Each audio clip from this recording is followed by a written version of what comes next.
Shalom, mis amadas hermanas, el Eterno les continúa bendiciendo. Espero que se encuentren bien, gozando de salud y bienestar. Le damos gracias al Señor por este tiempo maravilloso en el cual nos permite disfrutar de esta enseñanza. En la tarde de hoy estaremos compartiendo un tema, el cual se llama el mundo religioso de las mujeres en el Nuevo Testamento. Estoy con ustedes en esta hora, me dio la oportunidad el Señor de poder compartir con ustedes. Quizás no han tenido la oportunidad de conocerme. Mi nombre es Elsa Vial, de la que es la acción. Y en esta hora estaremos iniciando este tema, que es el mundo religioso de las mujeres en el Nuevo Testamento. Vamos a dar inicio. Mis amadas hermanas, es un tema más que todo histórico del entorno de la mujer, en la parte religiosa, cómo fue ese proceso de la mujer en el mundo religioso. Y de acuerdo al autor del libro, está más enmarcado al mundo, a la parte romana y griega.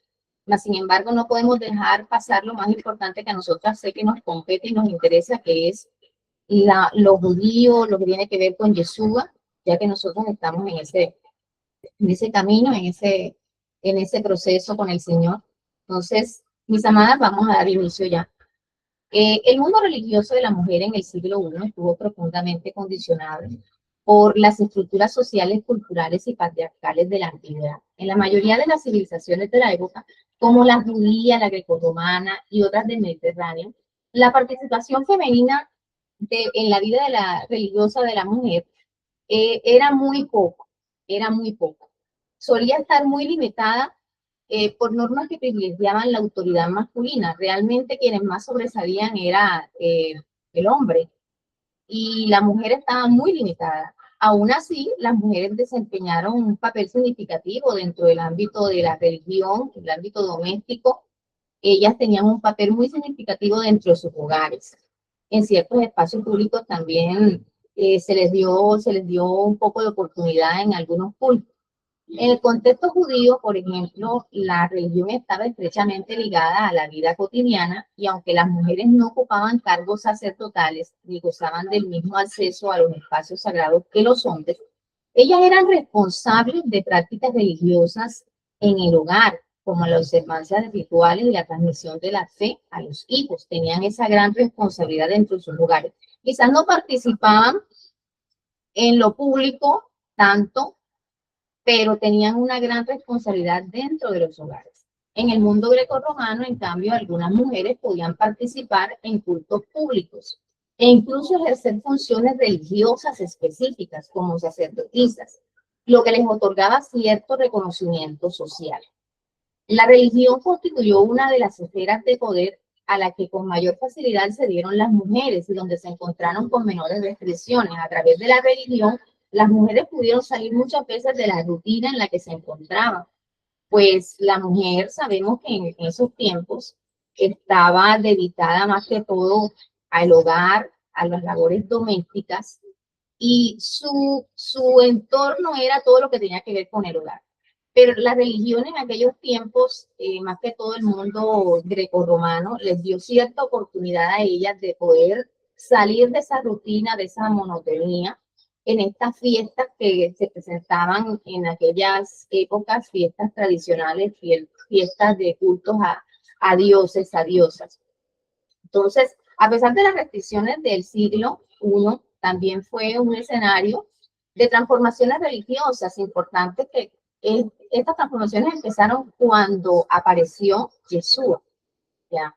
Cuando apareció Yeshua, y por eso hablaba al principio de la bondad del Señor para con nosotras las mujeres, aún en este mundo religioso. Y lo vamos a ver al final, todo lo que nosotras hemos tenido la oportunidad de tener con Yeshua. Amén. O sea, ahora miremos el culto imperial femenino. Vamos a mirar aquí, un segundo.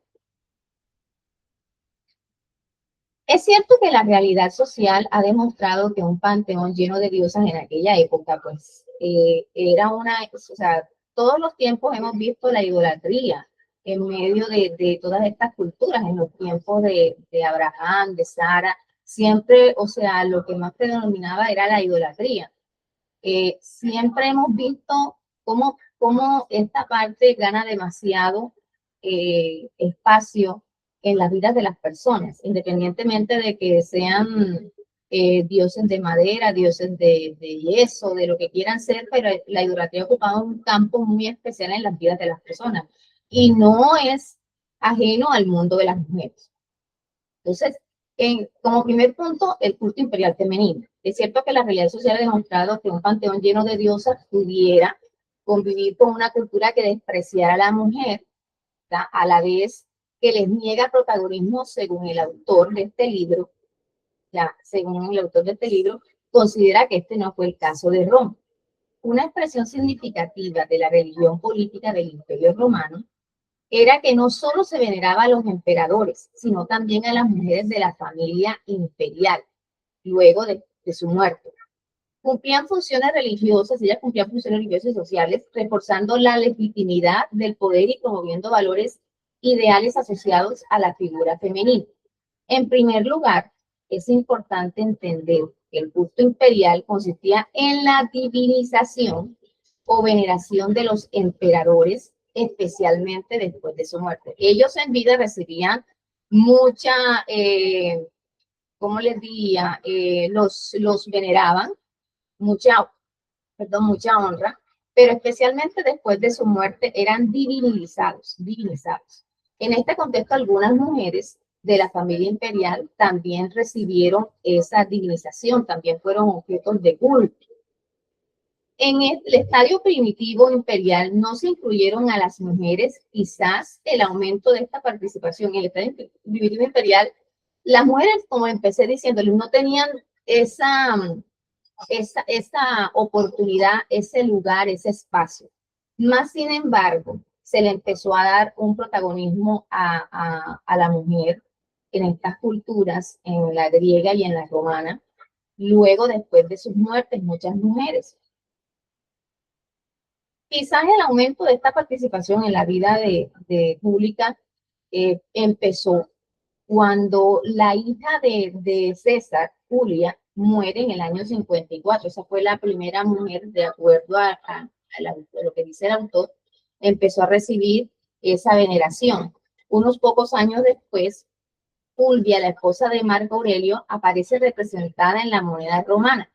También Livia Drusila, esposa del emperador Augusto, quien fue divinizada tras su muerte como diva Augusta.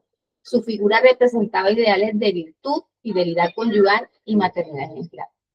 Otras mujeres que también reciben estos honores religiosos está Agripina la Menor, o Sabina, aunque no todas fueron formalmente divinizadas, sí fueron objeto de veneración en distintas provincias del imperio.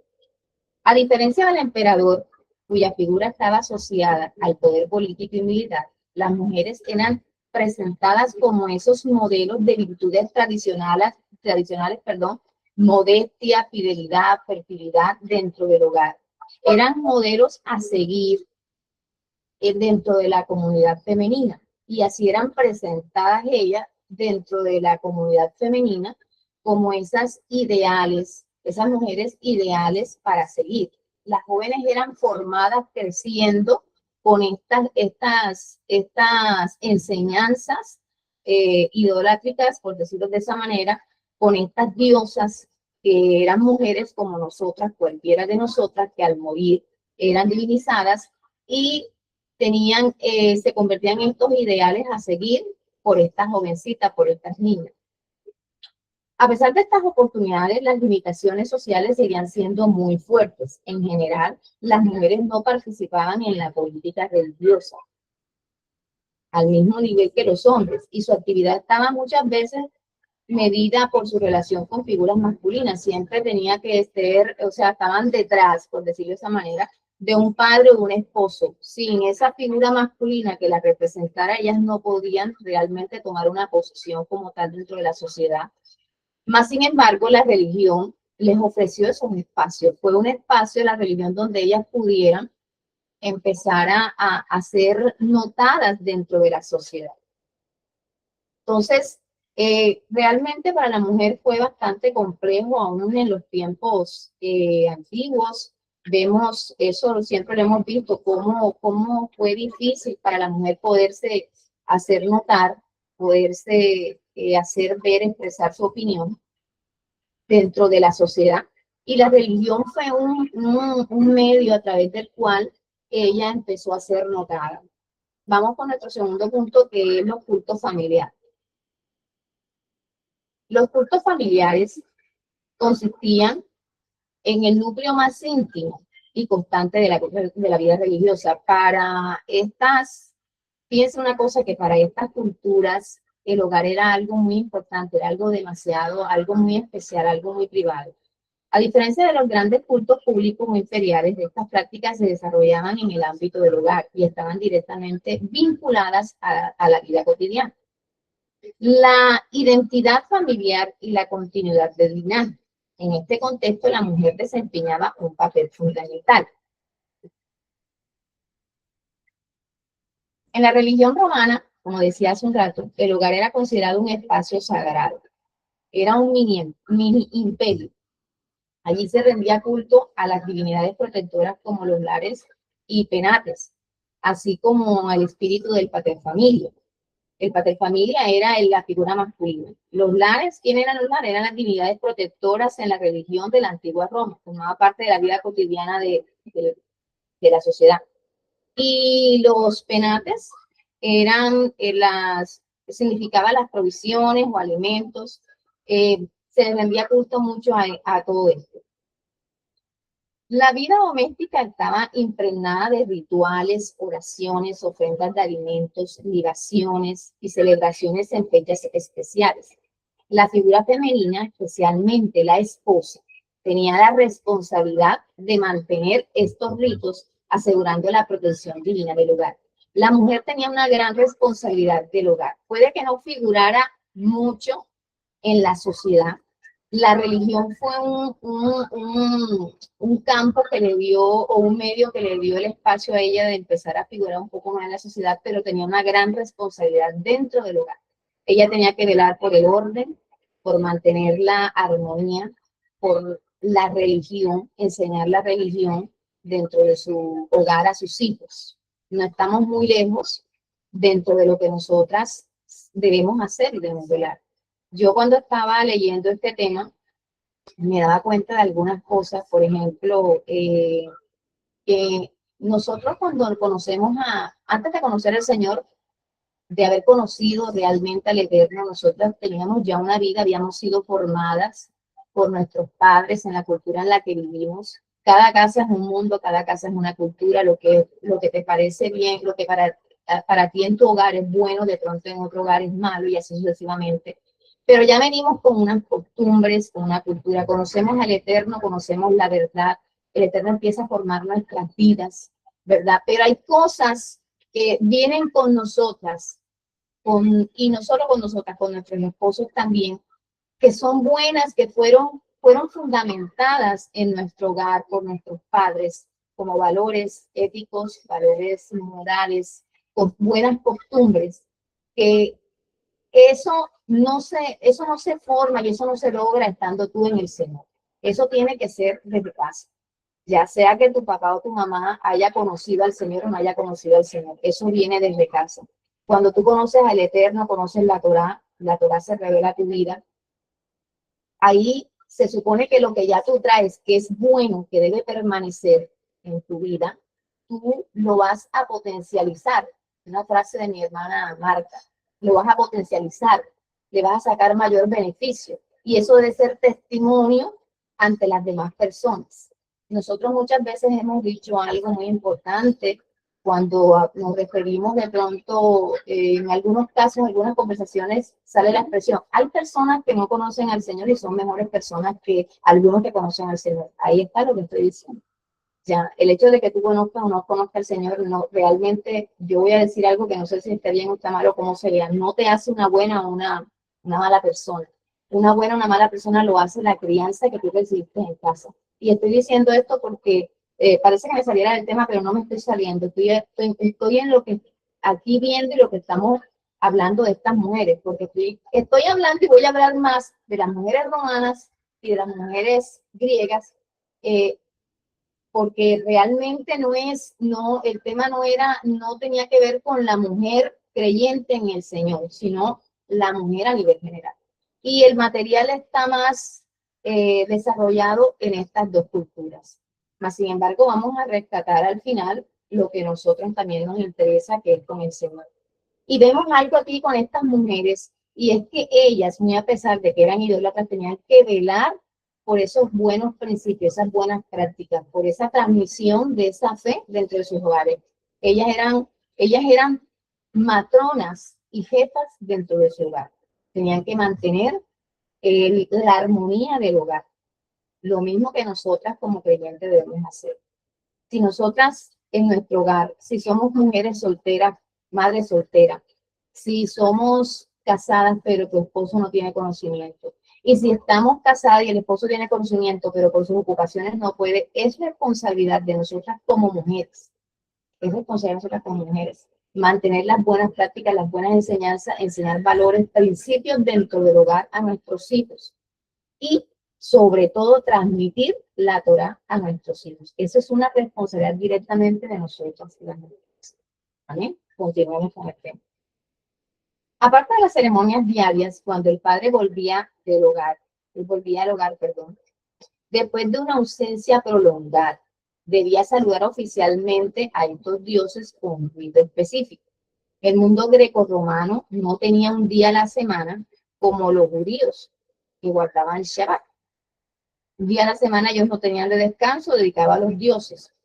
Ya esa cultura no tenía un día específico para dedicárselo a sus dioses, como en el judaísmo o en el cristianismo. Ellos guardaban unas fechas de fiestas diferentes a las que ya estaban establecidas por el Eterno. Ellos tenían sus propias fechas especiales para cada cultura. Las funciones encomendadas a las mujeres en los ritos familiares se centraban en 3 días al mes. Y en las fiestas oficiales dedicadas a la honra de estas divinidades, su labor consistía en cubrir el fuego con guirnalda de flores y rezar a los lares familiares de los dioses que les mencioné hace un instante. La mujer, como administradora de la casa, no solo organizaba la vida material, sino también la religiosa. Aunque el pater familia, aunque la autoridad masculina en este caso, en la práctica cotidiana, la mujer garantizaba la continuidad del culto doméstico. Su papel incluía la preparación de ofrendas, la enseñanza de prácticas religiosas a los hijos y la conservación de las tradiciones familiares.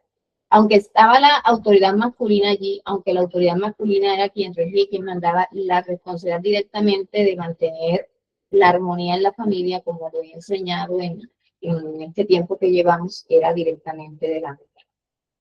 Era responsabilidad directamente de las damas el mantener ese culto familiar, esas prácticas, esas buenas prácticas, esa enseñanza de fe, esa instrucción de prácticas correctas. Vamos con el culto a las grandes diosas griegas. En el mundo griego, las mujeres también participaban de festividades, están todavía más. Festividades religiosas y cultos, especialmente aquellos que estaban relacionados con las divinidades femeninas. Estas divinidades representaban fuerzas fundamentales de la naturaleza, la vida humana y el orden social. Y sus cultos estaban profundamente integrados en la vida cotidiana y cívica. Entre las principales figuras destacan a Hera, esposa de Zeus y protectora del matrimonio. Ellas tenían un fin específico. Cada diosa o cada dios tenía como un objetivo, un campo específico en el que ellos se desarrollaban y por eso eran muchos dioses. Entonces, Hera era esposa de Zeus y protectora del matrimonio. Su culto estaba muy extendido y tenía especial relevancia para las mujeres casadas, ya que simbolizaba la unión conyugal y la estabilidad familiar. Los rituales en su honor reforzaban los valores tradicionales del matrimonio y la fidelidad. O sea, las mujeres casadas le rendían culto a esta diosa en el mundo greco-romano para el tema de, porque no solamente el hecho de que fueran diosas griegas no significaba que las romanas no las veneraron, y eso era todo un revuelo. Entonces esta era una diosa para el matrimonio y la fidelidad.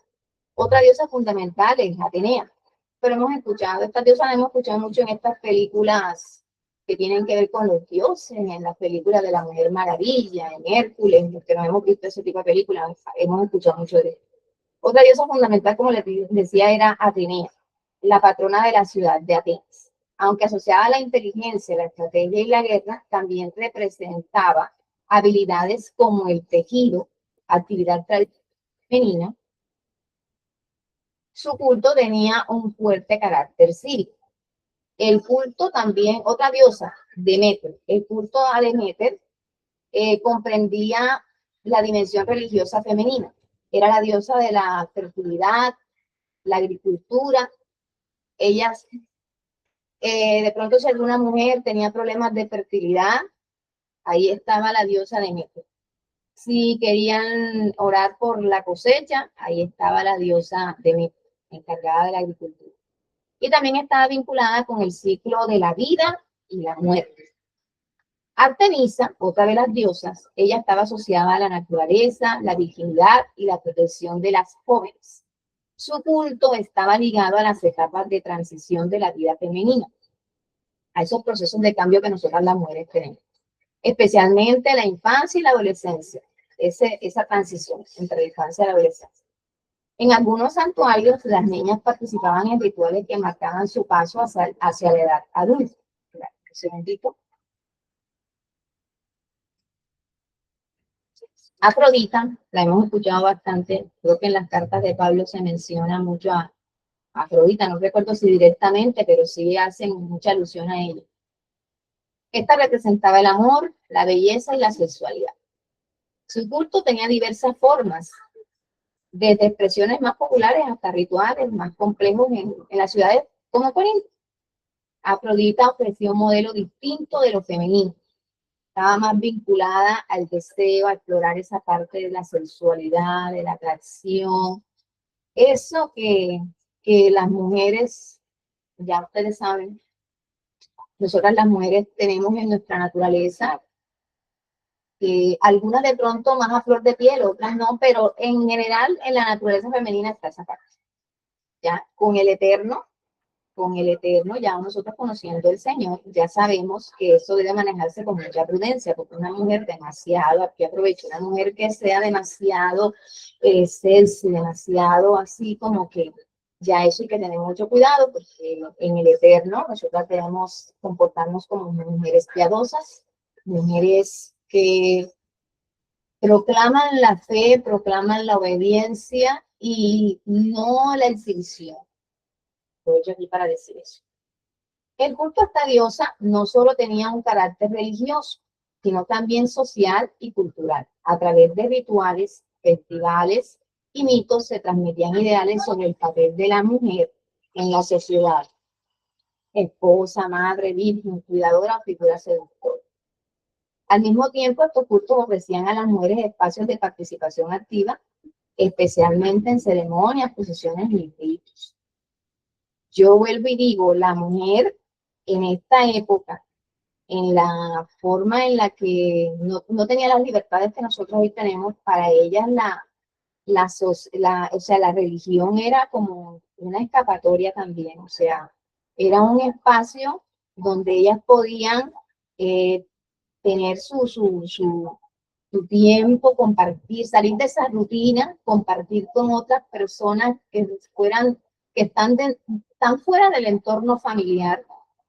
No es que a una mujer no le guste estar en su hogar, no es que a una mujer no le guste compartir con su familia, pero y ustedes lo saben, una mujer que todo el tiempo esté dentro de su hogar, en la casa, en función de la casa, en función de los hijos, en función del esposo, o sea, necesita un poquito de oxígeno. Nosotros hoy día contamos, gracias al Eterno, con la gran bendición de tener libertades, de poder trabajar, de poder hacer muchas cosas, de poder salir. La mujer en el siglo I, no.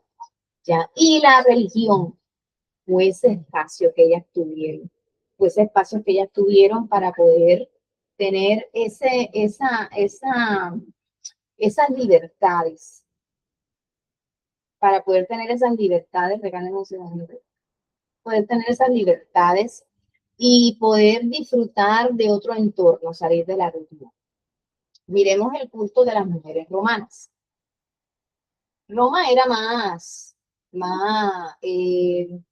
sí, la mujer en Roma pudo tener, y eso vamos a ver ahorita, pudo tener de pronto un poquito más de acceso a órganos de poder, ya, más libertad en lo político, no tanto, pero porque siempre el hombre ahí, pero sí un poquito más.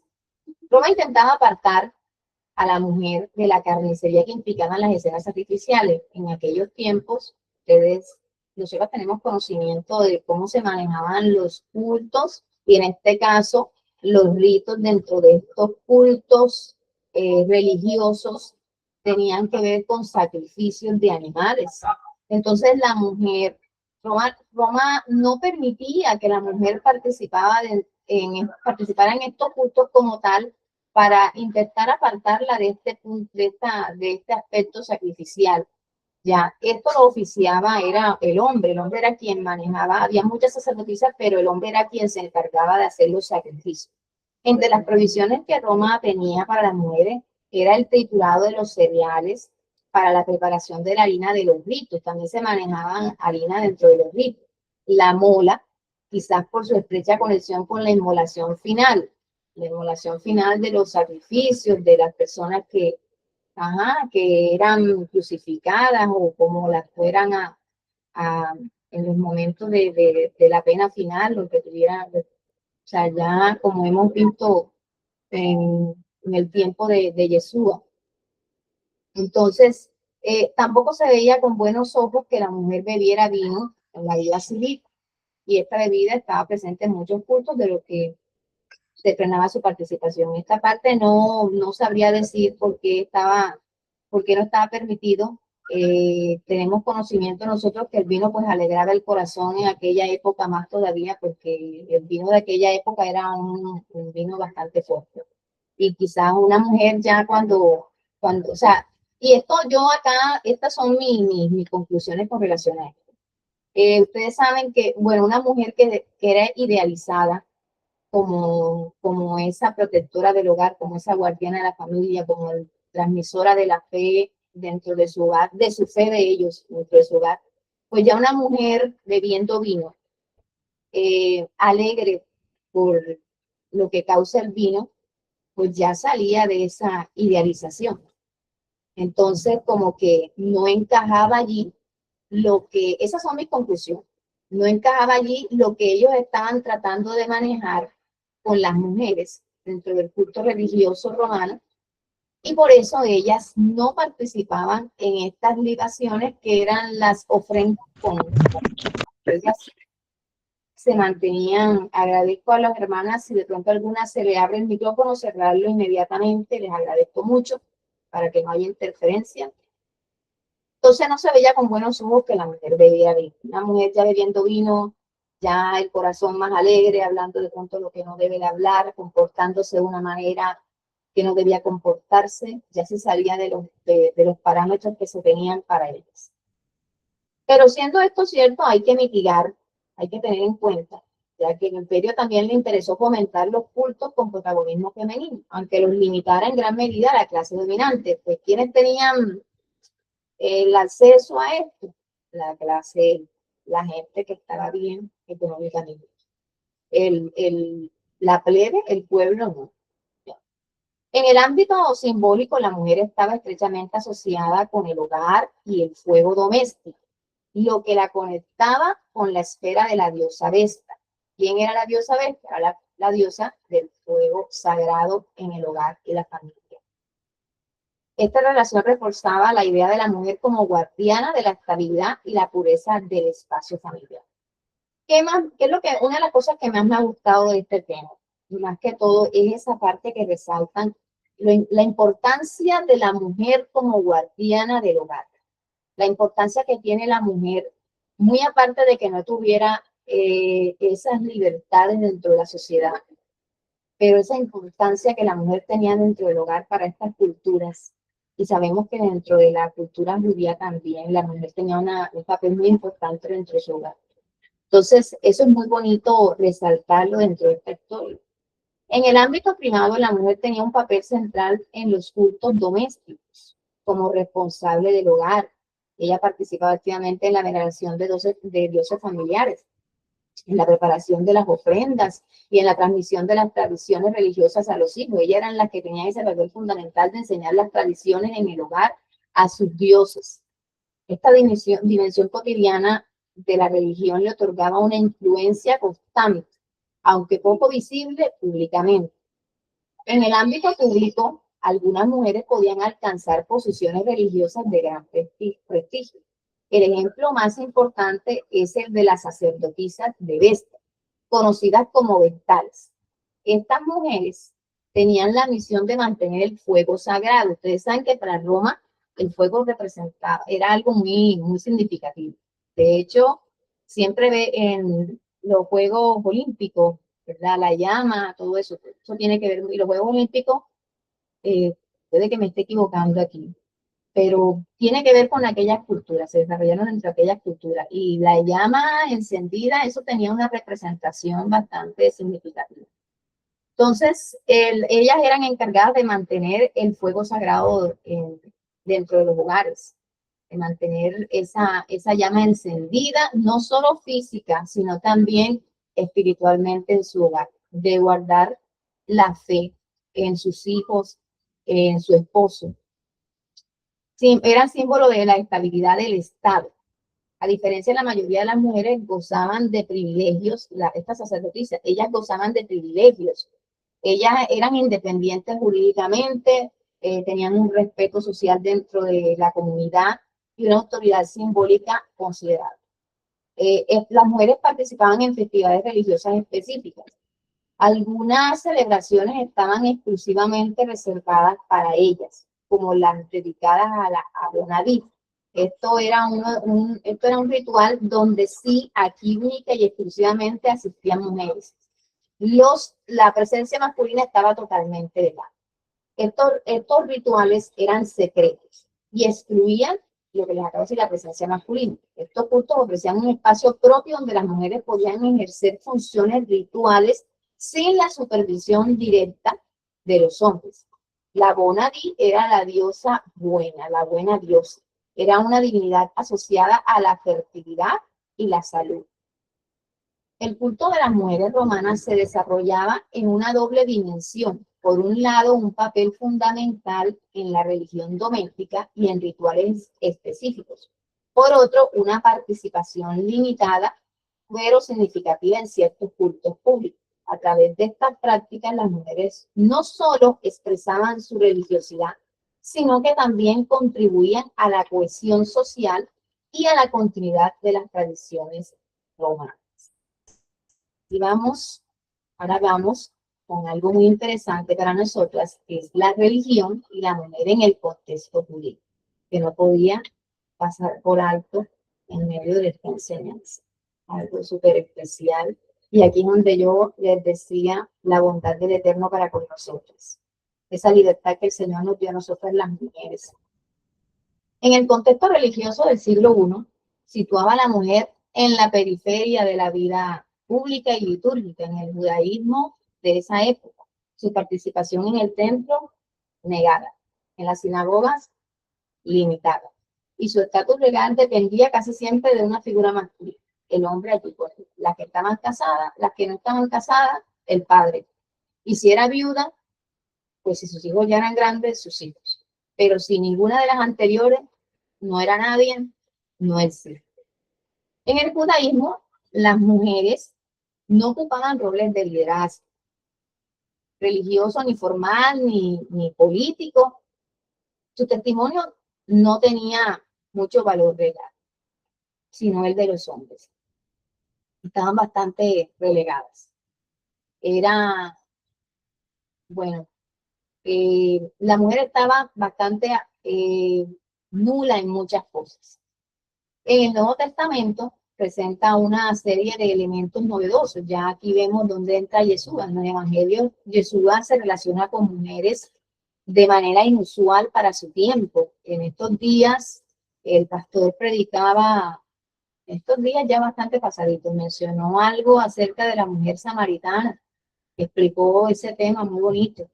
Ya Jesús, esta es una de las mujeres con las que Jesús dialoga y sabemos de acuerdo al contexto de lo que se presentó y ella le llamó la atención eso porque eso no era costumbre. A los discípulos del Señor también les llamó la atención eso porque eso no era normal dentro de su contexto. Ya el dialogar públicamente con ellas, pero Jesús así lo hizo, Jesús rompió paradigmas porque nosotros sabemos que eso no fue lo que el Señor en un principio creó. El Señor no nos creó a nosotras para estar relegadas, no nos creó a nosotras para estar apartadas, nos creó para estar al lado de un esposo, ayudarlo y juntos conformar una familia y contribuir a la sociedad. Personas que pudieran ser que pudieran contribuir a esta sociedad y un desarrollo, un excelente desarrollo de la sociedad, sino de que infortunadamente a causa del pecado, y aquí lo hemos estudiado en algunas ocasiones, se ha hecho mención de esto, a causa del pecado, ¿verdad? Nosotras fuimos relegadas, pero el Eterno, con, a través de su sacrificio, nos devolvió ese lugar que a nosotras se nos fue dado desde la creación. Y bendito sea el Señor por eso. Y en medio de esta enseñanza yo vi esa bondad del Eterno y dije, Padre, tú eres bueno en gran manera y le doy gracias al Señor por la época en que vivimos. A veces uno dice, Señor, hay momentos en la ignorancia de uno que uno piensa y dice, ay, si yo hubiese estado en la época de Jesús o si yo hubiese estado en eso, pero realmente yo, analizando bien las cosas, a veces digo, no, yo no hubiese podido, no hubiese podido. Realmente el Señor sabía en qué época me tenía que levantar. Y bendito sea el Señor por eso, por su bondad, por su compasión. Bendito sea el Señor. El Nuevo Testamento presenta una serie de elementos novedosos. En los evangelios, Jesús se relaciona con mujeres de manera inusual para su tiempo.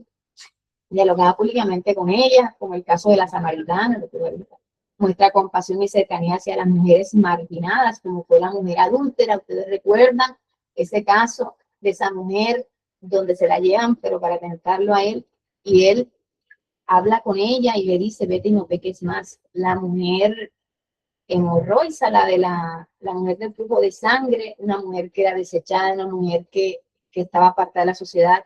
Yeshua tiene un acercamiento con ella. Y así sucesivamente, y acoge a mujeres entre sus seguidoras. Este trato rompe con barreras sociales, religiosas y morales, otorgándoles dignidad y visibilidad. Además, las mujeres no solo aparecen como receptoras del mensaje, sino también como discípulas activas. Ellas estaban metidas en el cuento con el Señor.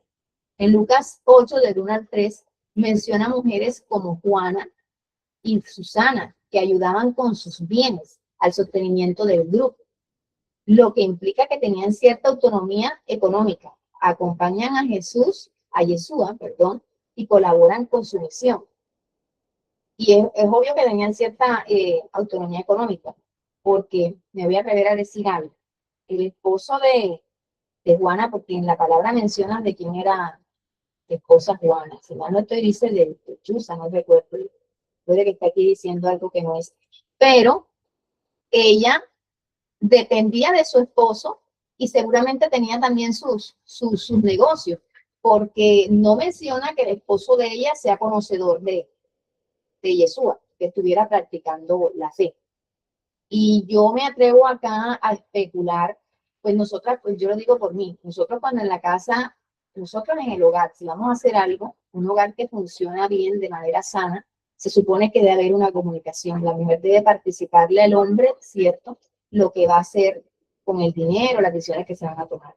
Y no sé si el esposo de Juana quizás le dio esas libertades de poder apoyar en el ministerio, ella lo hacía de manera oculta, pero la palabra dice de que, bueno, la palabra no dice eso no dice la palabra, eso es, acá especulando, que ella podía gozar de una autonomía económica y participaba activamente en el sostenimiento de la obra también, con Susana también.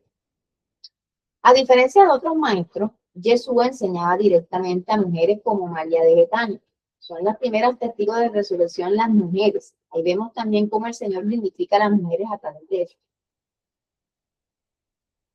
Quienes se enteran, quienes son las primeras en recibir esa noticia de resurrección son las mujeres. Otra figura que podemos notar dentro de en esa época es a Lidia en Filipos, que era comerciante y sostenía también una obra, apoyaba a la comunidad. Priscila en Corinto y Roma ellas fueron fundamentales dentro del ministerio junto con Pablo. Priscila junto a su esposo Aquila es descrita incluso incluyendo a líderes hombres, líderes varones como Apolo. ¿Ya?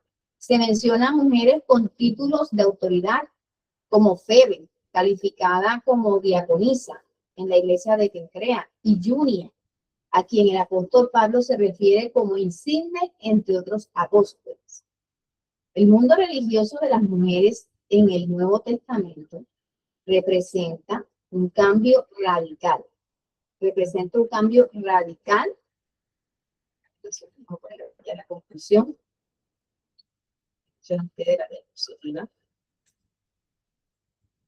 El mundo religioso de la mujer en el Nuevo Testamento representa ese cambio radical para la mujer con la aparición de Yeshua en la vida de la mujer. Yeshua abre ese campo a la mujer, la dignifica, le da esas libertades que antes no tenía.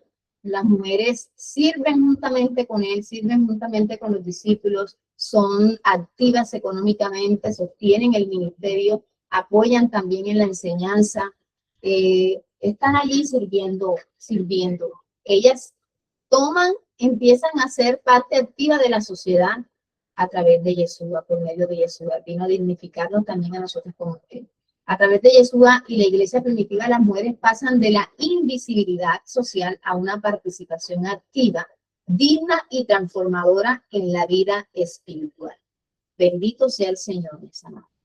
Bendito sea el Señor que pues nos ha dado esa gran bendición de poder, hoy día nosotras tenemos esas libertades, aunque hay muchas iglesias que no lo permiten, que la mujer enseñe, sino que sea el hombre, pero el Eterno ha sido bueno con nosotras, ¿verdad?